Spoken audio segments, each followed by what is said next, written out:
ಉಡುಪಿ ನಗರಸಭಾ ವ್ಯಾಪ್ತಿಯ ಹೆರ್ಗಾ ಗ್ರಾಮದಲ್ಲಿ ಸುಮಾರು ಒಟ್ಟು 8.22 ಎಕರೆ ಜಮೀನಿನಲ್ಲಿ ನಿವೇಶನ ರಹಿತರಿಗೆ ನಿವೇಶನ ನೀಡಲು ಕಾಯ್ದಿರಿಸಲಾಗಿದ್ದು, ಇದರಲ್ಲಿ ಉಡುಪಿ ನಗರಸಭಾ ವ್ಯಾಪ್ತಿಯ 460 ನಿವೇಶನ ರಹಿತರಿಗೆ G+3 ಮಾದರಿಯಲ್ಲಿ ವಸತಿ ಸಮುಚ್ಚಯ ನಿರ್ಮಿಸಲು ಈಗಾಗಲೇ ನಿರ್ಧರಿಸಿದ್ದು, ಇದರ ಶಂಕುಸ್ಥಾಪನಾ ಸಮಾರಂಭ ಜನವರಿ 8ರಂದು ನಡೆಯಲಿದೆ.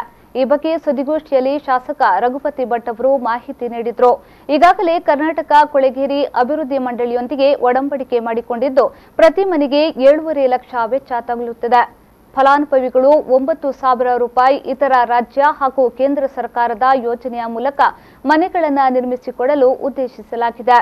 ಎರಡನೇ ಹಂತದಲ್ಲಿ 264 ಮನೆಗಳನ್ನು ನಿರ್ಮಿಸಲು ಉದ್ದೇಶಿಸಲಾಗಿದ್ದು, ಮೂರನೇ ಹಂತದಲ್ಲಿ ಹೆರ್ಗಾ ಗ್ರಾಮದಲ್ಲಿ 1.12 ಎಕರೆ ಪ್ರದೇಶ ಹಾಗೂ ಪುತ್ತೂರು ಗ್ರಾಮದಲ್ಲಿ 60 ಸೆನ್ಸ್ ಜಾಗದಲ್ಲಿ ವಸತಿ ಸಮುಚ್ಚಯ ನಿರ್ಮಿಸಲು ಉದ್ದೇಶಿಸಲಾಗಿದೆ ಎಂದು ಮಾಹಿತಿ ನೀಡಿದರು.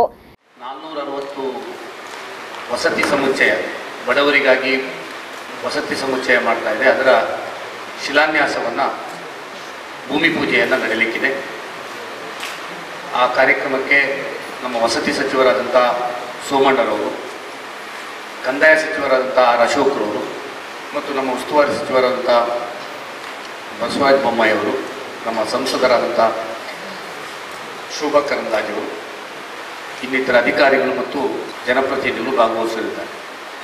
ಆನಂತರ 11 ಗಂಟೆಗೆ ಅಲ್ಲಿ ಒಂದು ಸಭಾ ಕಾರ್ಯಕ್ರಮ ಇರ್ತದೆ. 10 ಗಂಟೆಗೆ ಫಲಾನುಭವಿಗಳನ್ನೆಲ್ಲ ಕರೆದು ಅಲ್ಲೇ ಒಂದು ಸಭಾ ಕಾರ್ಯಕ್ರಮವೂ ಇರ್ತದೆ.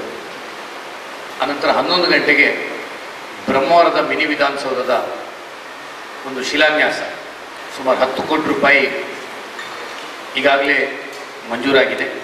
ಅದನ್ನು ಕರ್ನಾಟಕ ಗೃಹ ಮಂಡಳಿಯಿಂದ ನಿರ್ಮಿಸುವಂಥ ನಿರ್ಧಾರವನ್ನು ಸರ್ಕಾರ ಮಾಡಿದೆ. ಸೊ ಆ 10 ಕೋಟಿ ರೂಪಾಯಿಯ ಮಿನಿ ವಿಧಾನಸೌಧದ ಶಿಲಾನ್ಯಾಸದ ಕಾರ್ಯಕ್ರಮ ಬ್ರಹ್ಮಾವರದಲ್ಲಿ.